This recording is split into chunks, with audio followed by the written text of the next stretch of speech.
Good afternoon, everyone. We are here today with Professor Frédéric Geny. It's a great pleasure to have you here today with us, Professor. I'm a huge fan, and I'm sure that a lot of attendees at this IBRAC conference are also huge fans of yours. We are here today as well with Professor Caio, who will be making questions and interviewing Professor Geny for this conversation.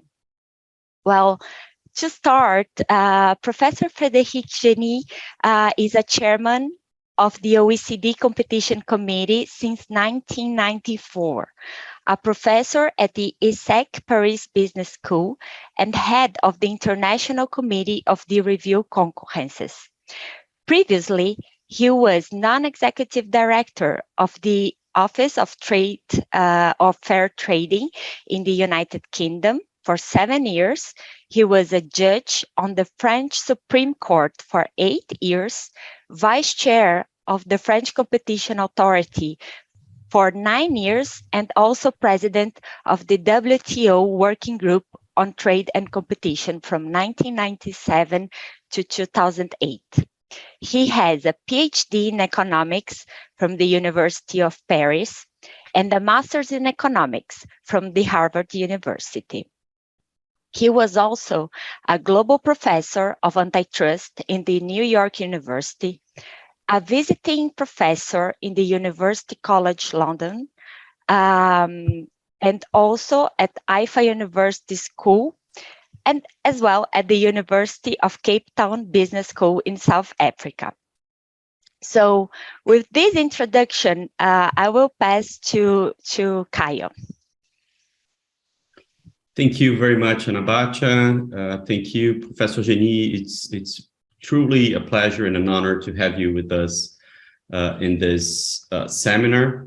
This is a very special seminar for us. It's and you participating virtually is going to be a fantastic opportunity to hear you here. This is the 28th IBRAC's International Seminar on Competition Law, and it is special for us because IBRAC is celebrating 30 years this year, and our new competition law is also celebrating 10 years of enforcement. So as in any anniversary, it is a moment to look back and think about the achievements and pitfalls, and also a moment to look ahead, right, and think about the future of competition law in Brazil. So I think our conversation has a bit of this balance, a view and a view in the past, and also an eye to the future. So maybe I could kick off here with an initial question. With all your experience and heading the OECD Competition Committee for the past 30 years, you have been following the evolution of the Brazilian competition law system very closely, especially with the work in the peer reviews conducted by OECD, which have influenced in a great manner the path of competition law in Brazil. So this first question would be, what, in your view, were the key developments of the Brazilian competition law system the past 2 years, its strengths and its weaknesses? How would you see our antitrust enforcement here? Thank you very much again. Well, thank you very much for having me in this momentous seminar. And I want to salute IBRAC. I mean, I've been aware and in contact with IBRAC for many years, and I'm very happy to see IBRAC celebrating its 30 years of existence. So thank you very much for inviting me. If I look back over the years, I mean, it seems that the major development in the last 10 years has clearly been the adoption of the Competition Act in 2011. And I think that some of the momentous changes that came with this Competition Act were the establishment of a pre-merger control regime, which was quite important and put Brazil in line with many other jurisdictions.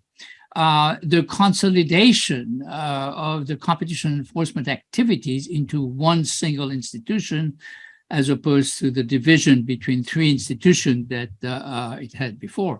So both on the institutional, but also on the substantive side, I think that the Competition Act of 2011 was extremely significant. Now, this is on the legislative front, but I also want to point out that there have been impressive achievements of the competition enforcement system in Brazil since then. CADE has certainly boosted its cartel detection mechanism.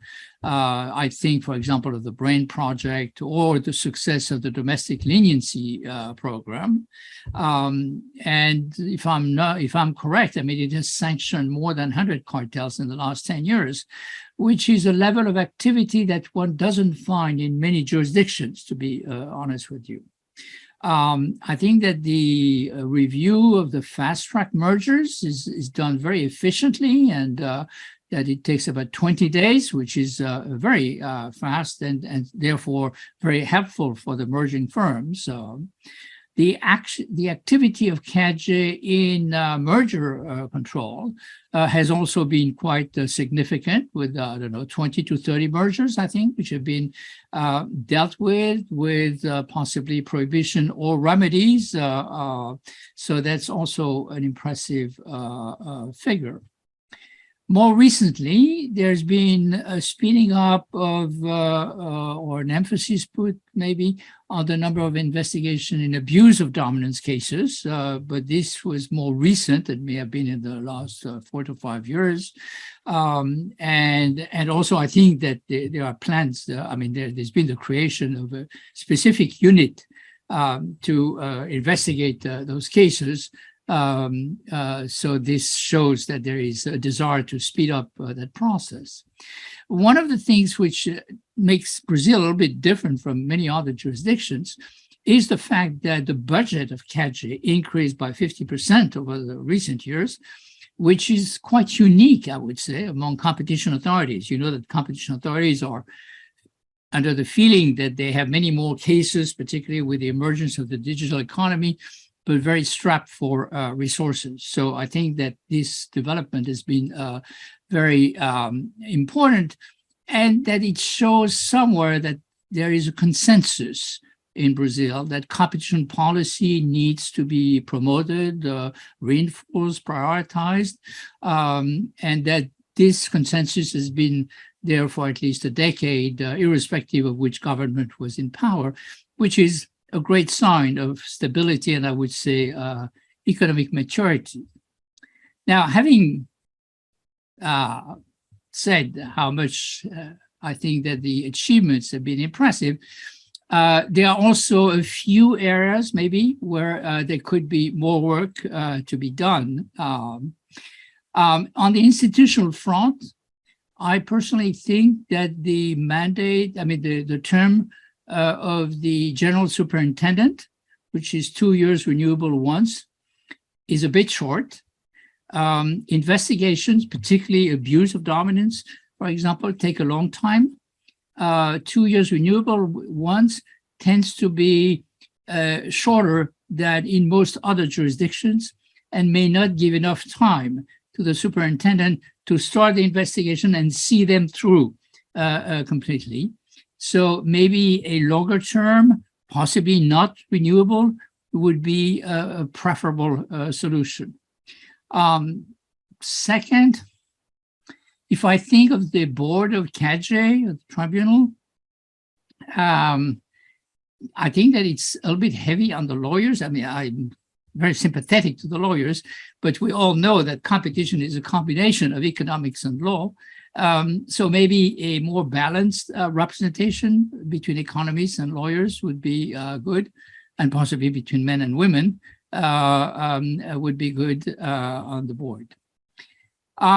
If I come to the cases themselves, it seems to me, and this is something that OECD looked at in the past, that the methodology for imposing sanctions, fines, could be improved with possibly more objective and stable criteria.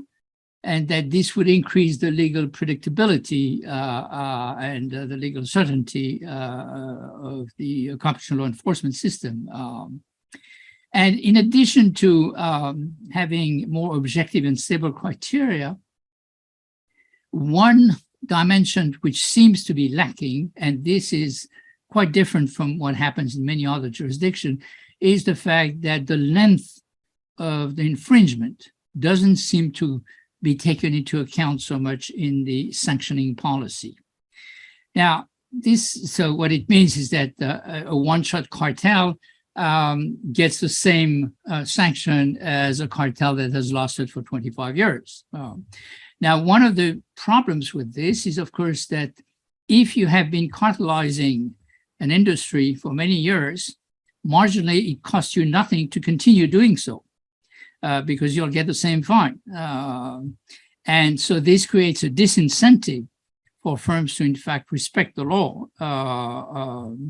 So I think that introducing the length of the infringement in the criteria which are used to establish the sanction would be a good idea. I understand that there is a bill in Congress that addresses this issue, and that makes the length of the infringement a clear legal element that should be considered in the finding of cartels. And it seems to me that this proposal would be very relevant and useful to the case of Brazil. What I'm saying is not very original, because when we did the last complete peer review of Brazil, which was in 2019, in fact, the OECD recommended a clarification of the methodology for establishing the fines and the sanctions. Now, on the front of judicial review, the judicial review of cartel cases seems to be quite slow and not terribly efficient. This is true in Brazil. By the way, this is true in many civil law countries, so it's not specific to Brazil. But a strategy to settle cases before the judiciary probably would be welcome to try to reduce the backlog of judicial cases. And it could also contribute to improving the cartel deterrence. With respect to abuse of dominance, I'm not aware that there have been many judicial reviews that have addressed substantive issues. I'm under the impression that most of them were mostly on procedural issues. So we'll have to see what happens in the next few years.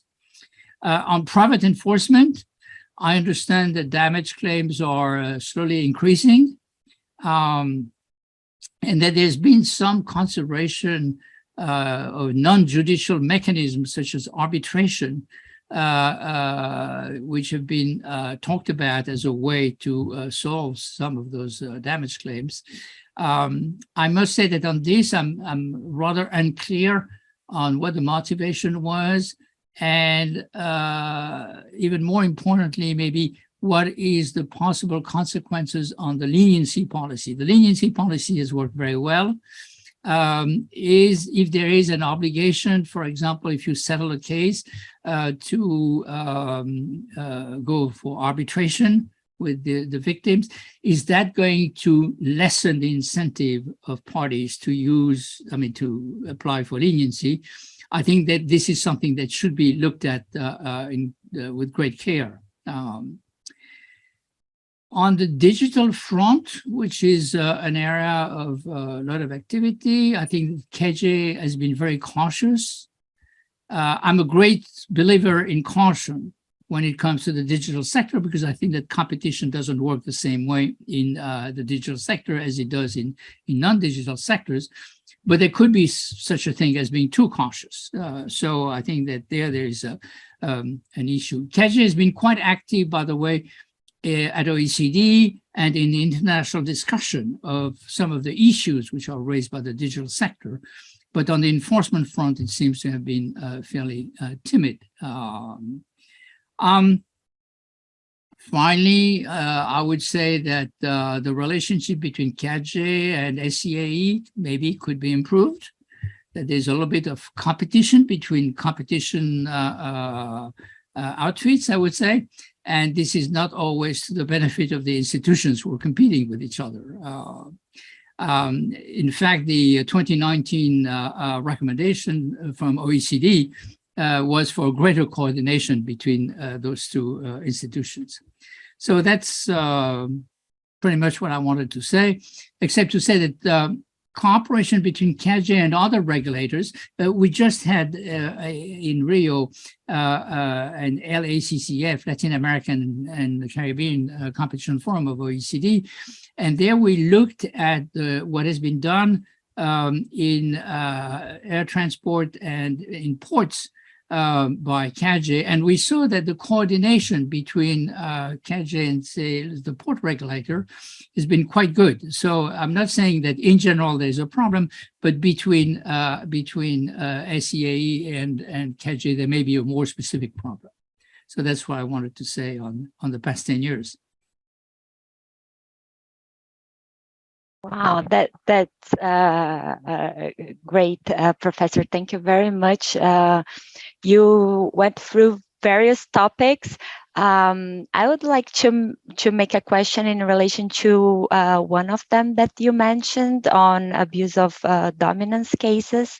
Recently, CADE has created a special investigative unit within the General Superintendents devoted to unilateral conduct investigations.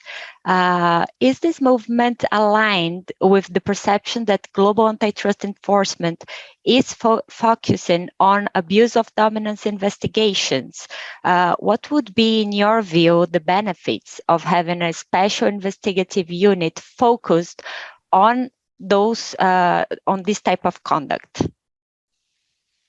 Well, at a very general level, first, I think that you're quite right in saying that there is a movement towards, in enforcement, towards more merger enforcement and abuse of dominance enforcement. And part of the reason is, of course, that even though cartel enforcement still needs to be done, but by now cartelists throughout the world have learned that this is not a good thing to do. And I think that they have to a large extent, gotten the lesson from the past enforcement activity. But what we've seen, and what is an object of discussion in many jurisdictions, is the fact that concentration has tended to increase, either through mergers, and this is particularly the case in the digital sector, abuse of dominance may be prevalent in many countries because of the increased economic power and market power of a number of firms. So I think, yes, that abuse of dominance is becoming an even more important topic than it was in the past. And that this is one of the explanations of why in 2019, in the OECD peer review of Brazil, we suggested that there should be an increase in the number of investigations into potential abuses of dominance. So I know that it has not been a priority, except maybe in the last 5 years, as I mentioned earlier on. And there have been very few decisions by the tribunal, and because most of the cases have been settled.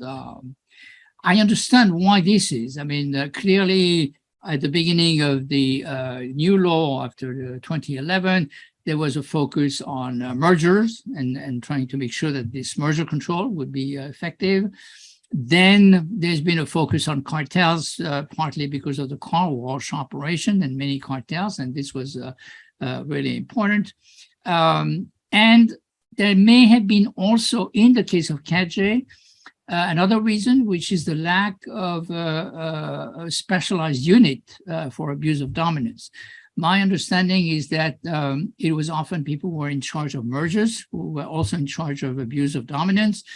But mergers are very exacting and they have a very tight schedule, so it doesn't leave you a lot of time to do abuse of dominance. So, and there may also have been an issue of economic expertise. Abuse of dominance is very intensive when it comes to economic analysis, much more than any of the other, maybe not mergers, but most of the other enforcement activities. And so you need to have a dedicated team when there is a sufficient number of economists working together with lawyers in order to be effective. So from what I understand, the creation of a unit is going to solve part of this problem by dedicating a number of people to working on abuse of dominance. And this is a matter of prioritization, but I think that this movement comes at the right time, at a time when, in general, in the world, there is more concern with abuses of dominance, and that this is the right move to try to promote the capacity of the institution to deal with those cases.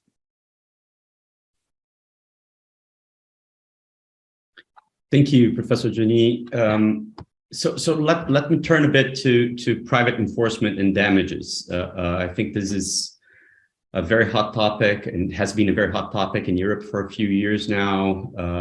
It's been very important in the US as well. And I think Brazil is following these paths a few years behind to a certain extent. So we've been discussing in the past regulations about access to information in antitrust procedures. And then more recently, a bill of law has been just passed in Brazilian Congress aiming at fostering private enforcement of competition law. So this bill is changing a few issues. So proposal of double damages, for instance, or changing statute of limitations. That has always been a big discussion about statute of limitations and damages lawsuits in Brazil. So this is an important piece as well as the discussion on arbitration that you've already mentioned. But I'd like to give you the opportunity and to hear you on this path towards further private enforcement and damages litigations. How do you see Brazil in this path, and what Brazil could learn with other jurisdictions from your perspective? Well, I think that Brazil is very much aligned with many jurisdictions, at least in Europe, where there's a feeling that civil litigation could reinforce public enforcement, make the law more dissuasive, and possibly be a way to overcome some of the resource limitations that public enforcement or public enforcers have. Now, in Europe, as I believe in Brazil, there's been limited successful private enforcement activity, and it is still true that public enforcement remains the most important way of punishing and deterring anti-competitive conducts. Now, you know that the European Commission has been trying to push the member states to beef up their civil enforcement. One of the difficulties of doing this, however, is exactly what you hinted at, which is the fact that one has to be very balanced to make sure that the prospect for civil enforcement doesn't deter firms from using the leniency programs, which have been a great source of cases in many jurisdictions. And there's a little bit of a substitution, really, or a trade-off between those two objectives. Now, I'm aware of the fact that the CADG has developed a guideline in, I think it was in 2018 or something like that, on a discovery policy to define the rule of access to documents and information arising from leniency and cease and desist agreements. So that was very useful, in fact, for the firms. So I think that the purpose to try to beef up, first of all, sanctions, to be more clear on the statute of limitation is a good direction. It's a direction in which everybody is trying to go. But balancing the impact on transparency and on the incentive of parties to come forward with evidence to CADG is also something which is quite important. So I think that when you refer to the bill that just passed CADG, I think it goes in the right direction. The only thing, and I already mentioned that I'm not quite sure about, is whether this arbitration mechanism is really useful and exactly how it's going to work and what the purpose is. So I would need to have a better understanding of this. But I also understand that the bill has yet to be signed by the president and that some provisions may be eliminated from the bill. So we don't know yet exactly what the bill is going to be like.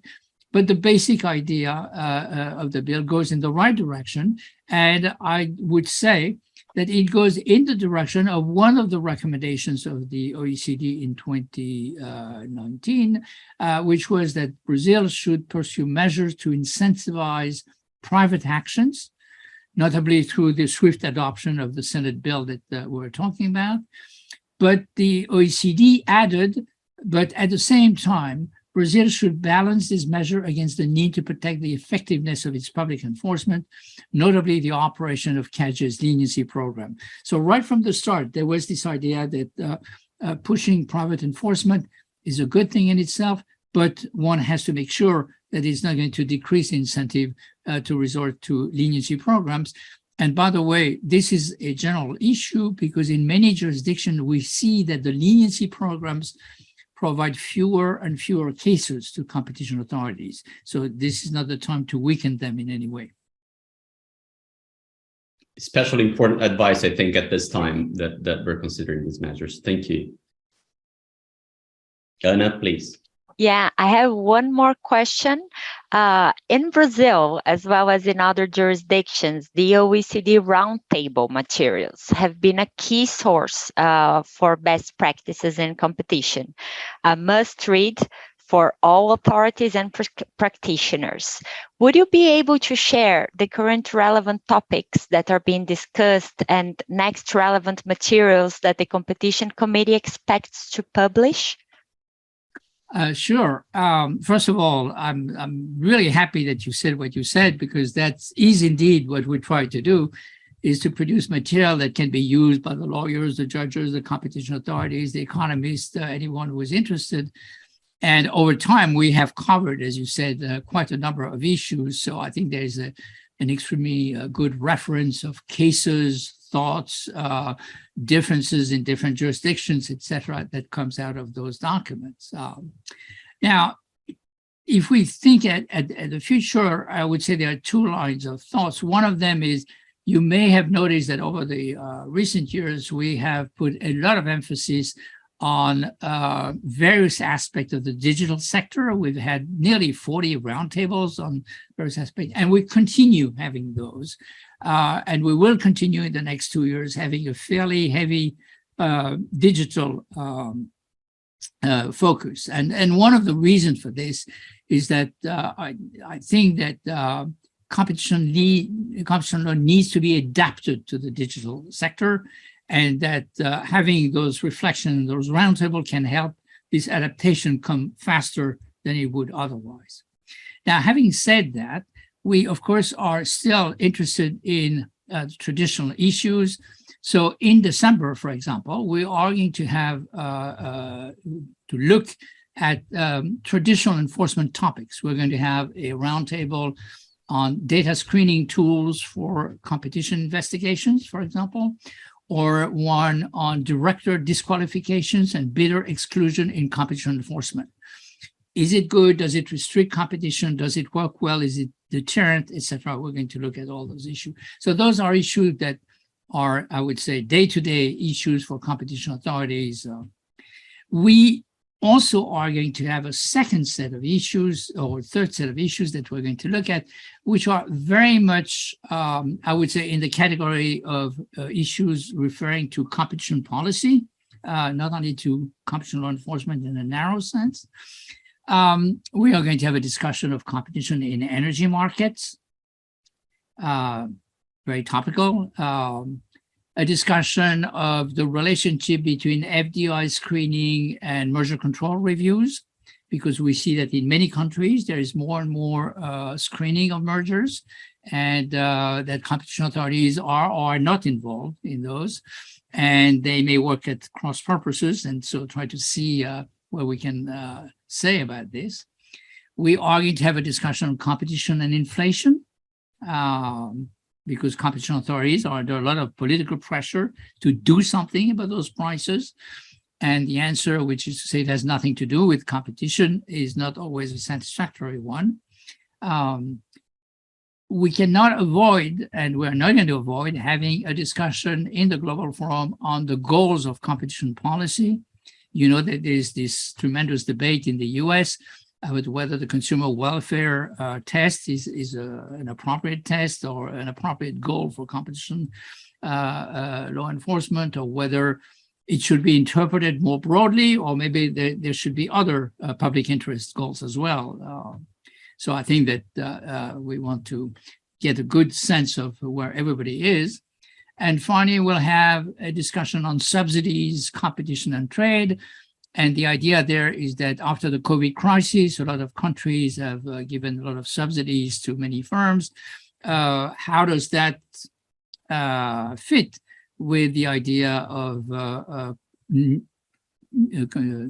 competition, neutrality in competition and competition in general? Finally, in December, we're going to have a discussion which is both institutional and to a certain extent related to the digital sector, which is going to be the interaction between competition authorities and regulators. You know that with the advent of the DMA, for example, in Europe, we have created a regulation which is separate from the competition law enforcement, but is nevertheless linked to it. But of course, the issue, as we said earlier, when we're talking about ports or we're talking about Brazil, the issue of the relationship between the regulators, the data regulators, for example, in the digital sector, or the technical regulators in many other sectors, and competition authorities is something that we should look at to see how one can produce a better coordination between those institutions. So that's pretty much the program for the coming month. Very interesting. Thank you. Yes, amazing, impressive. Well, this is going to take place in December. We have two events. We have the Competition Committee and we have the Global Forum. And some of those will be in the Global Forum and some of those will be in the Competition Committee. So we have more scope for work. But it's an impressive wide agenda for a month. I mean, it could easily be a semester or even a year agenda. So it's very impressive. Thank you very much, Professor Geni. This has been wonderful insights and an impressive analysis of both Brazilian history and competition law and an outlook into the future and where we're going. So I think this is being incredibly useful, and I'm sure that the participants of our seminar are going to be extremely satisfied in watching this participation. But I'll give you the floor back, Ana Bátia, please, to conclude. Well, Professor, we would like to thank you again. It's been a pleasure talking to you. Thank you very much on behalf of IBRAC for accepting our invitation, and have a good day. Thank you so much. I'm sorry I won't be with you. I hope the next time I would be able to come to Brazil, but I wish you a very successful conference. Thank you very much. Maybe next year. Maybe next year. I'll be happy to. Thank you very much. We look forward to it. Thank you. Okay. Thank you very much. Bye. Bye.